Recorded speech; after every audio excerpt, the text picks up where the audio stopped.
Velma, episode 4, where we find out her entire worldview is just designed to guilt people into finding her attractive. No, that happens in the show. Now, Velma is a show that's so bad that even the original supporters of it just can't do it anymore. For instance, we had Screen Rant that was so happy that the show first came out and immediately started attacking the fans because they were scared that the fans would be honest and their employers would realize these people don't actually have any talent. Why are we paying them? Now, this was published on January the 12th, but just 4 days later, the same website publishes HBO's Velma was a missed opportunity, but it didn't have to be. I'm so happy that this show just came out and started supporting all of my worldviews and attacking everyone that I despise. Why does the show suck, though? I don't know. Have you ever considered that it might be your fault? This is from the same generation of talk. Correlation doesn't equal causation. And for some reason, transform that into I can't be the cause of anything that's wrong, even though I'm the only variable that links everything together. Why does everything that supports my worldview suck? I can't quite understand. Maybe there's a link. Maybe it's Maybelline. And this article is awful in itself, because when it says it didn't have to be a failure, you get down to the reasons of how exactly it didn't need to be a failure. And it basically says, if we change the humor, change the story, and turned it into an entirely different show, then it'd actually be good. Oh, this show sucks, but maybe if we had an entirely different one, it might have been better. Whoa there, milady, with takes like that, you're gonna have to expand that baseball cap out at the back, fit that big brain in. But if episode 3 of Velma was some weird, twisted self-defense, then this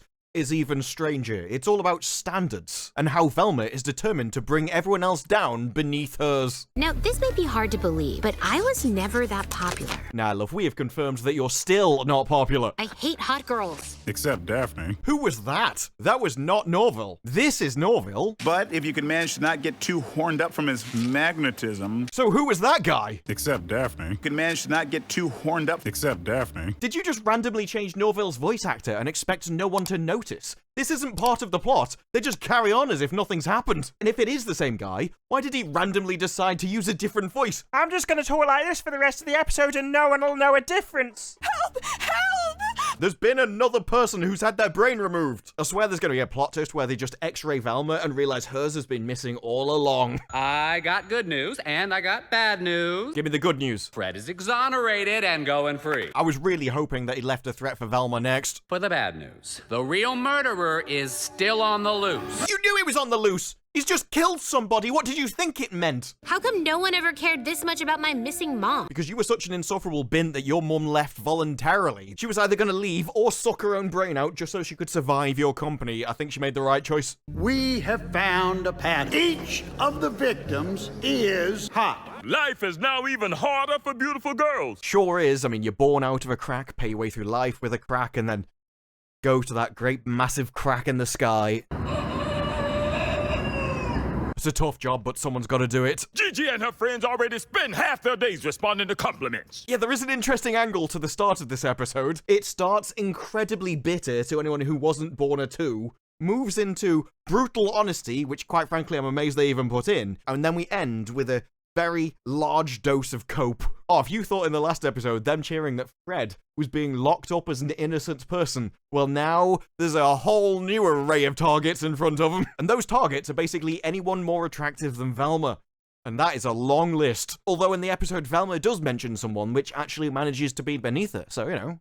That was a surprise. But they say we don't have infinite resources, and so only the 5 most attractive people can actually get security. We're calling it the Crystal Cove Hope Initiative. Hotties only, puke faces excluded. There are several places in the world that I think follow the same rules because, boy, do they have good genetics. The UK isn't one of them. A couple of middle-aged white dudes are gonna decide which of us are hottest? Who else is it gonna be? Yes, men choose who the hottest people are. They're the ones that pick you. By definition, their standards are the correct ones. Your mate Sarah may tell you you're a 10 until the cows come home, but if she's going on to marry Dave, I don't see why your opinion matters. If you have a better idea, maybe you should do it, Velma. You want me to make the list? Why would she make the list? You've got a group of people who have spent their lives ranking every single person they've ever met versus somebody who literally said she only likes one of them, and for some reason we're choosing that person to make the list, are we? And why would we choose her to make the list anyway? It's hardly as if she's mastered it. This is like getting an Uber Eats driver to rank which Michelin star chef is the best. Sure, you're affiliated with them, but you don't really have all of the experience required. I'd rather die. I like that plan, Velma. Let's do that straight away. Velma, ask for a stair lift in Canada. It'll sort everything out. Especially from a student who is in no no danger from a hot girl murderer. Do you see what I mean about the show just engaging in brutal truth? Only the hot chicks are in danger. Velma, you have nothing to worry about. There's no point you being protected at all. Your face does that already. Based economy. And the thumbnail that sums up the episode once more. Don't forget that ranking hot girls is exactly how the Trojan War started. That's not even true. In mythology, the Trojan War began after the abduction of Helen of Troy. She was kidnapped and they went to rescue her. It wasn't rating her. Oh, you said she was a 6. I said she's an 8. To war! You really needed someone to write a list to save people's lives. Why would you choose the gobby one at the back? Based economy. On behalf of hot girls everywhere, thank you for agreeing to make that list. Oh, I do not understand it. Velma is the kind of person where if she wanted to know who the fairest person of them all was, she wouldn't ask a mirror. She'd go and ask, like, the Hunchback of Notre Dame. I'd like to point out as well that by the end of this episode, every single person in the Scooby Gang fancies Velma. Oh, what a coincidence that a self-insert character suddenly has every single other character around them all thinking they're incredibly attractive. We have enough money to hire a detective. Hello, I'm a detective. You're a detective in the same way that a sniffer dog is a cop.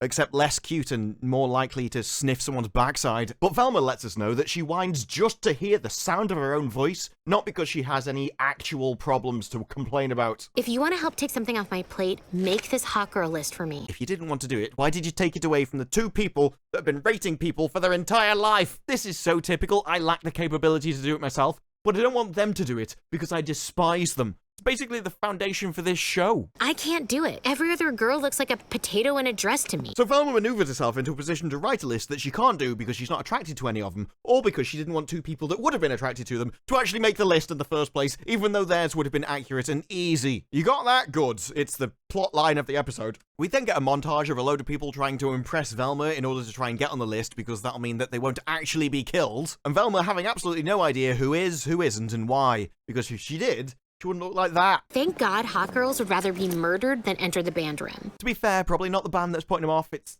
more likely just you. I highly doubt they have a problem with blowing a trumpet. Fred attractive. He has this deep, inexplicable magnetism. It's called being rich. Go on. Like I said, surprising truth bombs just littered throughout the episode. He's just got that deep magnetism, that hidden charm, that massive bank balance. It's the curves of his zeros that I really like. But Daphne, our personalities just click. I can't explain it. I can get a pair of scissors, you'll work it out. This is exactly the problem with this list. Men make everything about them. Oh, Velma, you made a show that literally revolves around you and has all of the main characters hanging on your every word, drooling over you. But it's men that make everything about them, is it? Not me. I'm an ally. Our whole lives, girls are told by guys there's a right way to be hot. Absolutely correct. We don't even choose it. It's called evolution, dear. Attractiveness is based off the quality of your genes, and evolution over millennia has led to this point, all solely to reveal who has the best genes and who's the most fertile. And you're not it. And I'm not it. Well, I'm glad you agree. Based economy. Because of this list, I have to validate everything I hate about men's ideas of beauty norms. It's not men's ideas. It's not beauty norms. It's called evolution and human instinct. Nobody chose this apart from DNA. When a man looks at someone, he's not going, oh, well, according to the societal standards, I was taught as a child. No! It doesn't matter how much you try and brainwash someone. The body knows. Or girls will die. I'm sorry that you're gonna have to live in reality for once instead of your own deluded little utopia. But if you can manage to not get too horned up, we do know a guy who might be able to help. No! You can't give us that speech and then do what I think you're gonna do.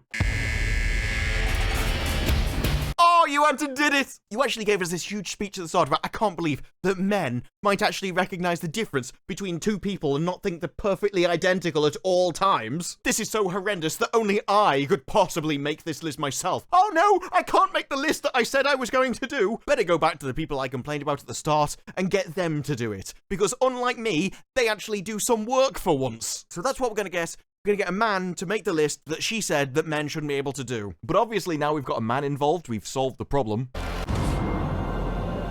I'm sorry for this unfortunate image, I just think everyone needed to appreciate the horror. But Velma is far from ending Fred's suffering. He's been in prison, and yet she still somehow manages to make it worse. Anything else I can do for you? Read this. The Feminine Mystique. Yeah, that's a real book. It's a book by Betty Friedan and is widely credited with sparking the destruction of the United States. Like I said, I was surprised that Velma managed to find someone worse than her. The book went on to describe the assumptions that women would be fulfilled by marriage and children, and would not want to work, get educated, or have opinions. Needless to say, she despised these assumptions and wanted to pressure everyone into the exact opposite. She originally intended to create an article on the topic, but no magazine would publish her work. It's probably because she was absolutely insane. But of course, that's the kind of content you want in a comedy cartoon, especially when you can guess the effect it's meant to have on Fred. No way! I love Mystique! Now with Daphne, she's been locked in a room by her parents for her own safety. You can't just imprison a totally innocent person. What don't you get about cops? Remember, this show desperately wants you to know all of them.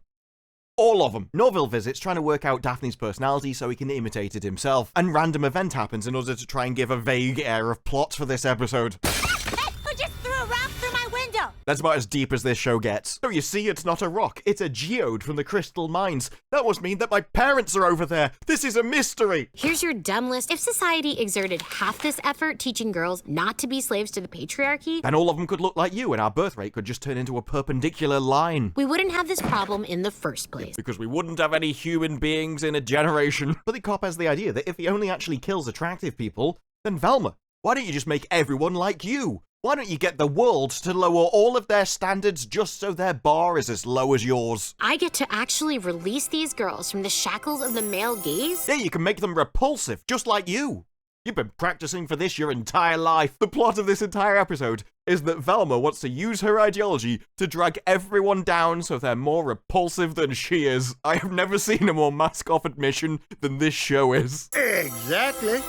Ugo Lessons! That's what the book she gave Fred should have really been called. So that's what happens. They go round to Velma's house for Ugo lessons so they can all look like their face lost a fight with a blender. Maybe a good place to start would be not referring to what we're doing as Ugo lessons. How about the destruction of standards, or just lying to people? Come with me through a journey of my delusions. They talk about how Daphne's not going to go through this process, which seems good for Velma because, you know, Velma likes her the way she is, because she's a complete hypocrite. Meanwhile, Daphne breaks out of her bedroom and they go to the mines. And Norville expands his list of Daphne's personality traits. We cut to Fred, who's apparently finished the book, even though he's clearly halfway through it. Total ripoff! Not one mention of a sexy shapeshifter? Depends how you mean. Velma's Ugo lessons manage it. It's just the wrong way around. But Velma's book has brainwashed Fred, and now he's had all sense of taste destroyed. Now he has a different sense of taste. Hello. Sensible shoes, forging her own identity regardless of what society expects. It's Ugo lessons, everybody!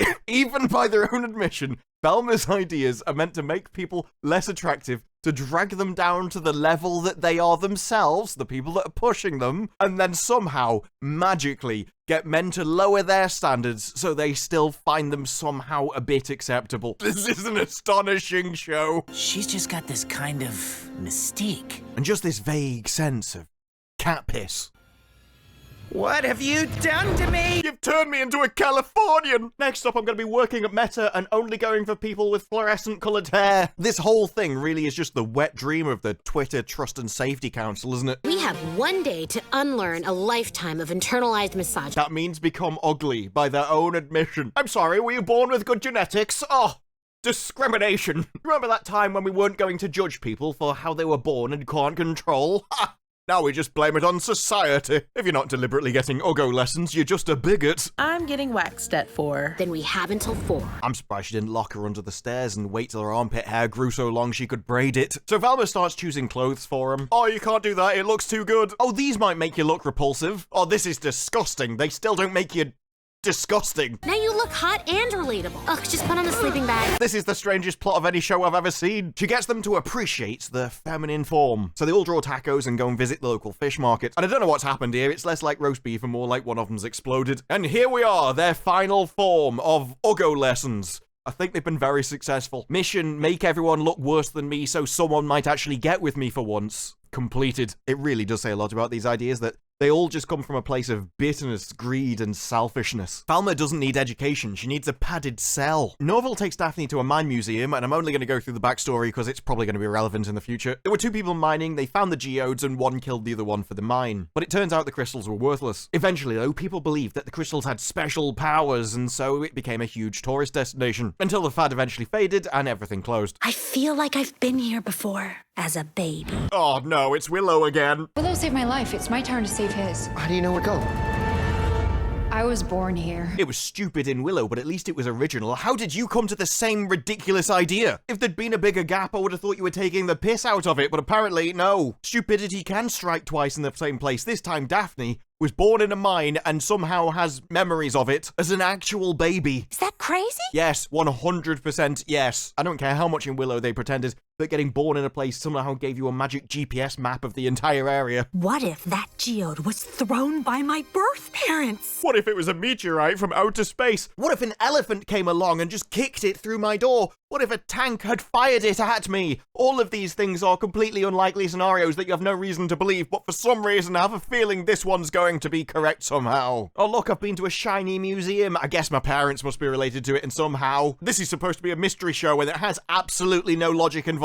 So Velma is unveiling her new creation, Uggos. Except they turn back because why on earth would we listen to you, you deluded little insane person? What the hell, girls? Where's the hair I wove onto your arms? They probably saw you and how miserable you are, realized they didn't want to lead that life and decided to have standards. No woman should ever have to change who she is or how she dresses to not be murdered. Oh no, we've gone full circle and the deluded lack of accountability has met itself on the other side. The world should change around me for me. Bow down, peasants, as I am your god. Who on earth do you think you are? We could spend the rest of eternity waiting for bad things not to happen, or we could just take on a little bit of accountability for ourselves. You're more than your looks. You can reverse your car without even looking at the camera. This is a cartoon. We can have suspensions of disbelief, but reverse parking, you're pushing it a bit there. Your definition of womanhood is even more restrictive than ours. Isn't that what a definition is? Restrictive? The whole point of defining something is that you define the limits of what that thing is,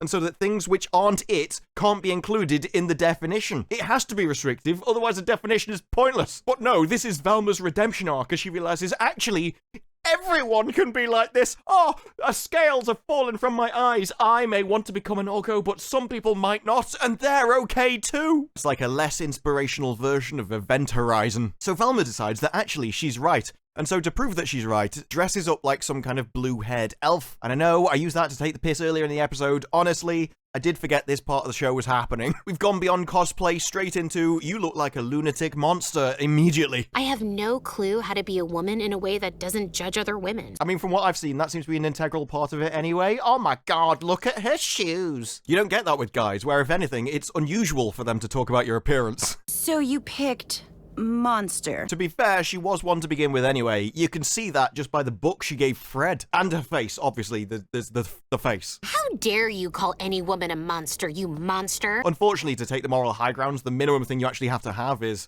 morals, Velma. Morals. But at that moment, her mother decides, I'm going to give birth in this car. Asks Velma to help because she's stuck in traffic. And so Velma tries to get people to listen to her while she's dressed like an insane person. Sorry, I forgot earlier in the episode. More like an insane person. Even the police won't listen to her. Look out! It's the serial killer, and he's even crazier than we thought! But rather than leave, they've decided to watch and see a face appear where no one ever really wants to see a face. And Velma's left with really only one option. Oh, people I despise. Please, can you use your talents to lure everyone away with a TikTok dance?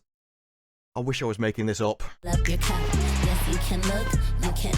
Yeah, so that was a thing. Oh, and we get Velma's life lesson about the values that she's learned about how much of a horrific prat she is. One isn't better than the other. We're all juicy asses. I'm all sass and glasses, baby. I tell you what, they should print out this series, put it on DVDs, and drop it over enemy nations. Because if this show doesn't break their spirit, nothing will. Although it may backfire and make them fight to the last man, because no one wants to get conquered by this. Can you even imagine living your life under these ideas and values? Oh, the very idea of it is unconscionable. Girls, let's do our respective yet equally valid things. Nothing Velma does in this would be respected or equally valid.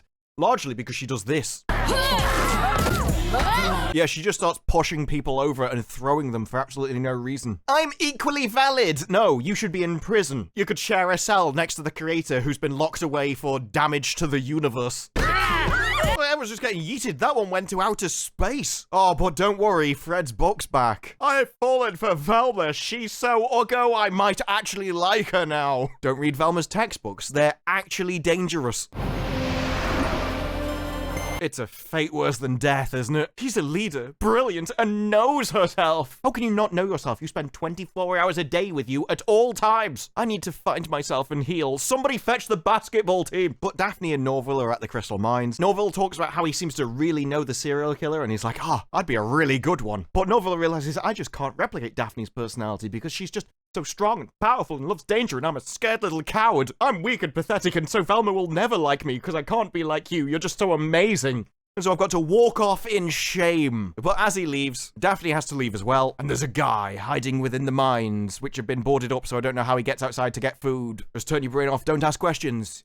It's all gonna be fine. But you really saved the day. Your janky nails came in handy for cutting the cord. Everything about this show is repulsive, right from the start, right to the end. Pretty great today, wasn't I? Possibly the greatest woman of all time. I'm amazing. The key to everything. I'm just so perfect, and the only thing I learned throughout this entire episode is that actually I'm perfect just the way I am. I don't need to learn, develop, or grow. I don't need to tone down just how insufferable I am. No, I'm perfect. Just like every other woman out there, we're all perfect together.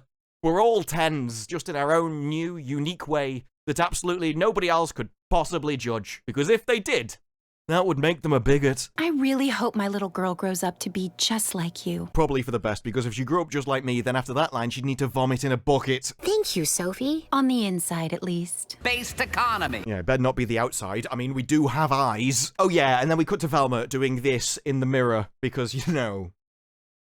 Of course, if Velma does anything, it's saved the best for last, and so Fred, after realizing that I actually do like Velma, just like she's like me all along, then obviously I need to shoot my shot at the most magnificent person on Earth. But there's an interesting admission going on throughout the entire episode. Velma wants to drag everyone else's standards down so that they either look worse than her, or she can drag men's down so they might actually like her. But when she actually does manage to successfully transform them into her perfect person that might actually like her for who she is, well... That book you gave me opened my eyes to your inner beauty. Up until right now, I found you irresistible. Now I just find you gross. Yeah. The moment I transform you into exactly what I say you want, and you even like me back, no, actually, I prefer the guy over there, you know, the normal person who hasn't listened to me because I'm a complete lunatic. There is a lesson involved in all of this. The entire thing is to make everyone look as repulsive as they are. And then finally, when they've dragged you down to their standards, they realize, I preferred how you were before. Actually, mate, you probably should have just ignored all that insane drivel I kept waffling at you. Once again, there was no plot in this episode. We didn't move the main story forward. This was just a load of events happening. But it was probably the single most honest thing talking about this I've ever seen. I thought episode 3 was Mask Off, and they just keep on topping it. They're not afraid to show their true face. And it's a 2. But those are just my thoughts. What are yours? Let me know down in the comments below. Like the video if you like the video. Subscribe. More videos like this in the future. And I will see you in the next one. Bye-bye.